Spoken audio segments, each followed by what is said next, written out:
Our third speaker.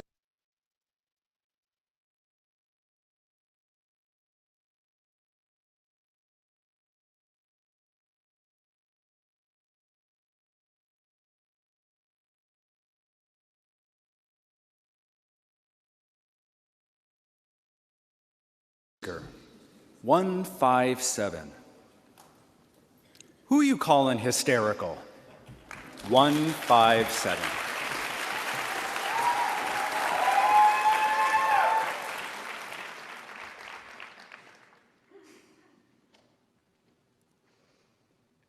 I am not a crier. Seriously, I didn't even cry at Marley and Me, and I'm a dog person. So earlier this year when I first saw Nike's Dream Crazy campaign,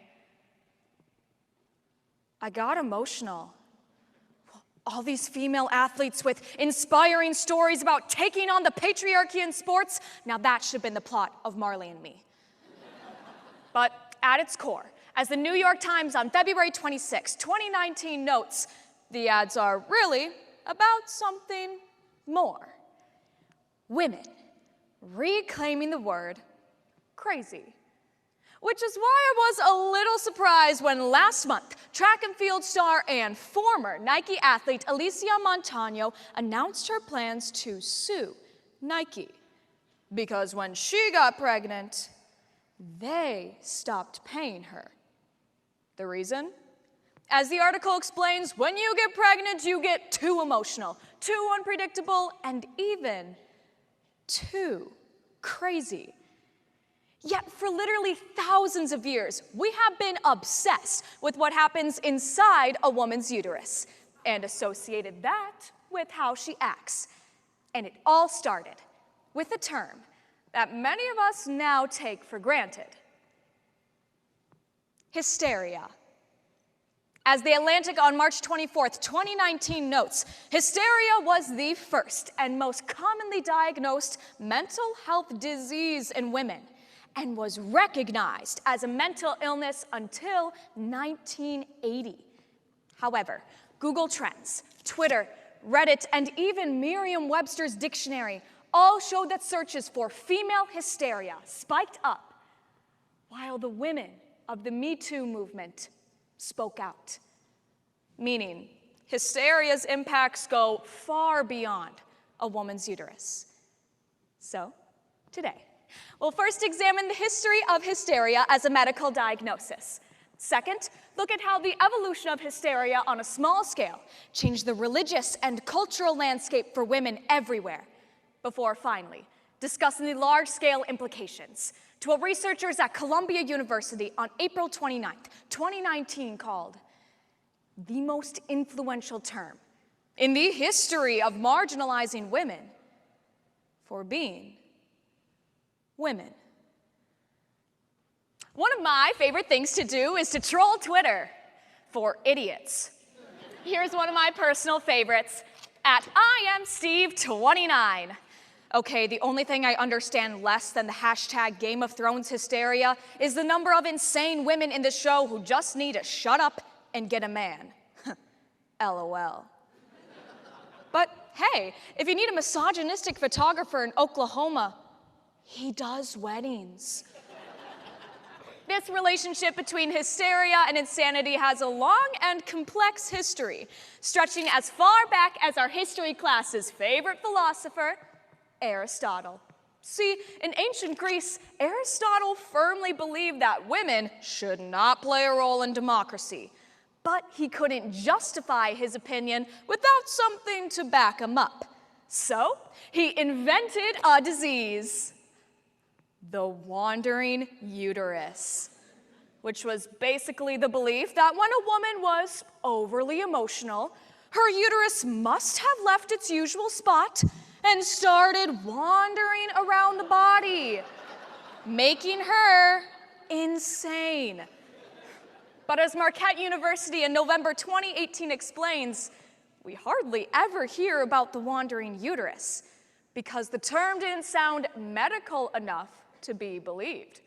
So Aristotle coined a new phrase, derived from the Greek word meaning uterus: hysteria. And that stuck. So much so that the Greeks and future civilizations in their wake believed that the uterus was responsible for everything that went wrong in a woman's body. So, their proposed cure? Forcing women to have sex with men when they didn't want to. As Helen King writes in her book, Hippocrates' Women, this became the basis for using rape as punishment, and more importantly, laid the groundwork for normalizing rape and blaming women for being raped. In other words, as Medium argues on April 10th, 2018, the term hysteria made what we now know as rape culture possible. Symptoms of female hysteria often ranged from excessive nervousness to loss of interest in everyday activities, both of which we would probably characterize today as depression. But a few hundred years ago were signs of being a witch. In her book, Suspicion, Betrayal, and Hysteria, in 1692, historian Stacy Schiff points out that a medical diagnosis of hysteria that could not be cured through sex, that was like all of them, often meant the patient was told her uterus had been taken over by the devil. For many women, hysteria and witchcraft were inseparable, which, Schiff argues, marked the beginning of the feminization of madness we still see today. But notice something here that people who look like me take for granted. The witches are all white because hysteria was exclusively a white woman's disease. In her study, The Race of Hysteria, women's studies professor Laura Briggs highlights that for women of color, common symptoms of hysteria weren't concerning.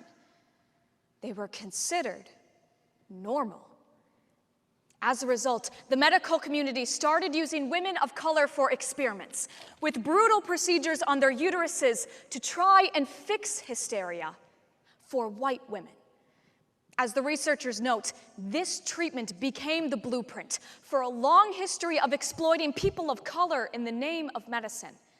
From the Tuskegee syphilis experiments, to Henrietta Lacks, to the entire history of gynecology, leading the New Yorker of August 24th, 2018, to suggest that hysteria was the first instance of female bodies being used, not just as weapons against ourselves, but also against each other. But hey, it's okay, because we got rid of the official diagnosis and fixed everything. Only a short 300 years later. But not really. Hysteria set the stage for issues that we still see today. Women are 40% more likely than men to be diagnosed with a mental illness, 60% more likely to be prescribed mood-altering drugs, and 75% more likely to be diagnosed with emotional instability. And yet, on average, women have to see their doctors 4 times more than men before receiving a diagnosis.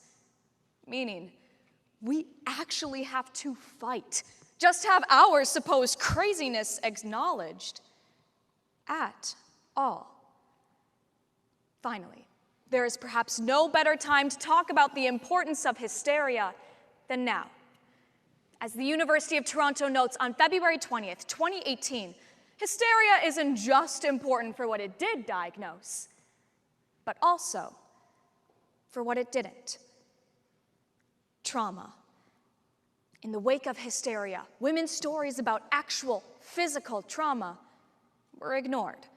So when a woman told her doctor she was harassed, assaulted, or raped, she was typically told it was all in her head. And as a society, we still haven't let that go. So much so that attorneys from court cases right here in this very state of Texas have argued that their male defendants who had committed acts of domestic violence against their wives were provoked because those women were on their periods, and so they were acting hysterical. Or, as the Duke University Law Journal puts it, the next insanity defense. The complicated history of hysteria is essential in unpacking not only the female experience, but also in understanding the beginnings of a culture whose first response to women isn't, "Are you okay?" but rather, "Are you sure?" Sigmund Freud had a fun little pet name for hysteria: the suffocating uterus. And when he diagnosed hysteria, which was often, he placed a woman inside a glass room so that fellow doctors and patients could watch her, like entertainment. These two things together created a term we use, even in this activity, to describe a really funny round of HI. Hysterical. Something so funny, you can hardly breathe. Clearly, even today, hysteria's impacts are no more than a uterus away. But until we can acknowledge the complicated history of hysteria and all it represents, then the message of Nike's Dream Crazy commercial will be just that: a dream.